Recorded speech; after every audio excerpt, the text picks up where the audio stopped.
નમસ્કાર મિત્રો, મોસમ સમાચારમાં ફરી એકવાર તમારું સ્વાગત છે।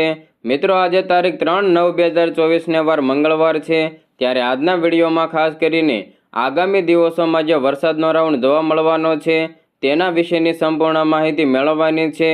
તો આ વરસાદી માહોલ વચ્ચે ગુજરાતના કયા વિસ્તારોમાં કેટલા કિમીની ઝડપે પવન ફૂંકાવાનો છે તે અંગેની સંપૂર્ણ માહિતી મેળવવાની છે।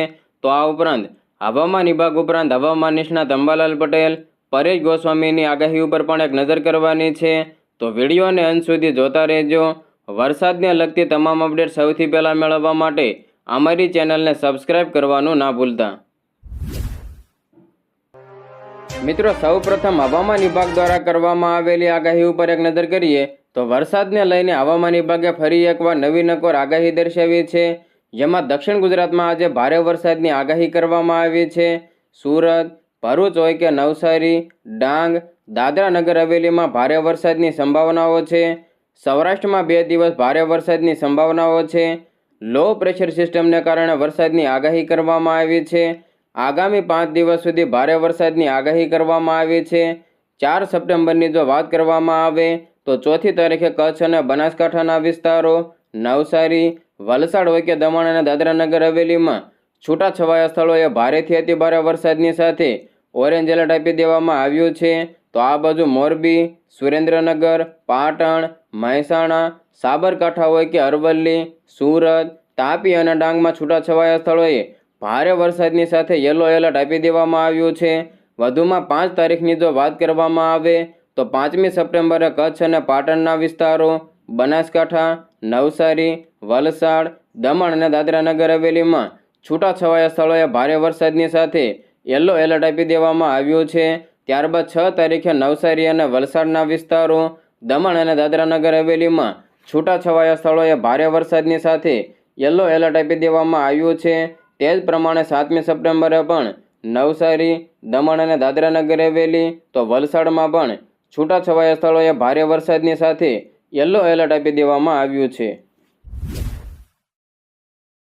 હવે મિત્રો, આગળ વાત કરીએ તો હવામાન વિભાગ ઉપરાંત હવામાન નિષ્ણાત અંબાલાલ પટેલે પણ આગામી વરસાદને લઈને નવી નકોર આગાહી દર્શાવી છે।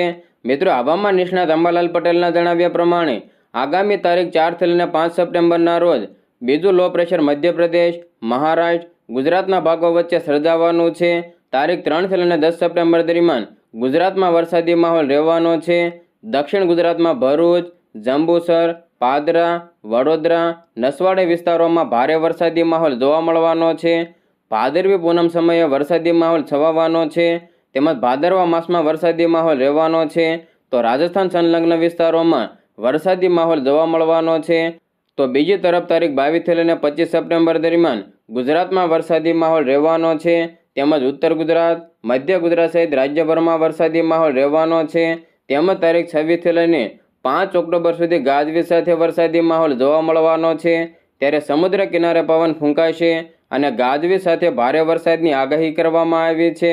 આગામી 3 ડિસેમ્બરથી ગુજરાતમાં કાતિલ ઠંડી પડવાની છે, તેમજ સપ્ટેમ્બર મહિનામાં 3 વરસાદી સિસ્ટમ ગુજરાત ઉપર સક્રિય રહેશે, જેમાં તારીખ 13 થી લઈને 20 સપ્ટેમ્બર દરમિયાન વરસાદનો બીજો રાઉન્ડ શરૂ થવાનો છે। તારીખ 13 થી લઈને 20 સપ્ટેમ્બર વચ્ચે વધુ એક વરસાદી સિસ્ટમને લઈને રાજ્યમાં વરસાદી માહોલ છવાવાનો છે, તેમજ તારીખ 10મી સપ્ટેમ્બરના રોજ વરસાદ વિરામ લેવાનો છે, જે બાદ તારીખ 13મી સપ્ટેમ્બરથી ફરી એકવાર વરસાદી માહોલ જામવાનો છે।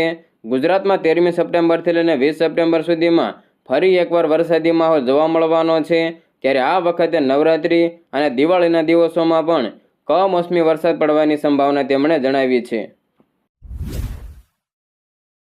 મિત્રો, મોસમ સમાચારમાં આગળ વધીએ તો હવામાન વિભાગ ઉપરાંત હવામાન નિષ્ણાત અંબાલાલ પટેલ, આ ઉપરાંત ગુજરાતના જાણીતા હવામાન નિષ્ણાત એવા પરેશ ગોસ્વામીએ પણ ફરી એકવાર નવી આગાહી દર્શાવી છે। મિત્રો, પરેશ ગોસ્વામીના જણાવ્યા પ્રમાણે 3 થી લઈને 9 સપ્ટેમ્બરનો વરસાદના ગુજરાતના ઘણા ભાગોને કવર કરી લેશે, જેમાં રાજ્યના 60 થી લઈને 65% વિસ્તારમાં વરસાદી માહોલ જોવા મળવાનો છે। બંગાળની ખાડીના લો પ્રેશરને કારણે રાજ્યમાં વરસાદની શક્યતાઓ સેવાઈ રહી છે, પરંતુ પાછલા રાઉન્ડમાં જે તીવ્રતા હતી તેટલો ભારે વરસાદ નહીં હોય। આ સાથે વિસ્તાર પણ ઓછા હશે। આ રાઉન્ડ દરમિયાન મધ્યમથી ભારે તો 1-2 સેન્ટરમાં અતિ ભારે વરસાદ પણ નોંધાઈ શકે છે। આગાહીકાર પરેશ ગોસ્વામીના જણાવ્યા પ્રમાણે બંગાળની ખાડી પરથી આવેલું લો પ્રેશર મજબૂત છે અને બની શકે છે કે તે હજુ વધુ મજબૂત બનીને ડિપ્રેશનની કેટેગરી સુધી જઈ શકે છે. આ વરસાદી સિસ્ટમ 3 થી લઈને 9 સપ્ટેમ્બર દરમિયાન ગુજરાતને અસર કરવાની છે. તેમણે વધુમાં જણાવ્યું કે આજના દિવસે ગુજરાતના પાટણ, મહેસાણા, ગાંધીનગર, અમદાવાદ હોય કે આણંદ, નડિયાદ, વડોદરા, છોટાઉદેપુર, રાજપીપળા, દાહોદ, ગોધરા તો દક્ષિણ ગુજરાતના જિલ્લાઓ અને સૌરાષ્ટ્રના ભાવનગર, બોટાદ, સુરેન્દ્રનગર, મોરબી અને કચ્છના રાપરમાં વરસાદની તીવ્રતા વધુ રહી શકે છે. તેમણે આગાહી કરતા જણાવ્યું કે આ વરસાદથી કેટલાક વિસ્તારોને ફાયદો તો કેટલાક વિસ્તારોને નુકસાન થવાનું છે. કેટલાક ખેડૂતો કે જેમને પાણીની જરૂર છે તેમને ફાયદો થઈ શકે છે. તેમણે એવી પણ સંભાવના વ્યક્ત કરી છે કે ગુજરાતના જે ભાગોમાં કૂવા ભરાય તેટલો વરસાદ નથી થયો તે સપ્ટેમ્બર માસમાં પૂર્ણ થાય ત્યાં સુધીમાં સારો વરસાદ પડવાની સંભાવના રહેલી છે.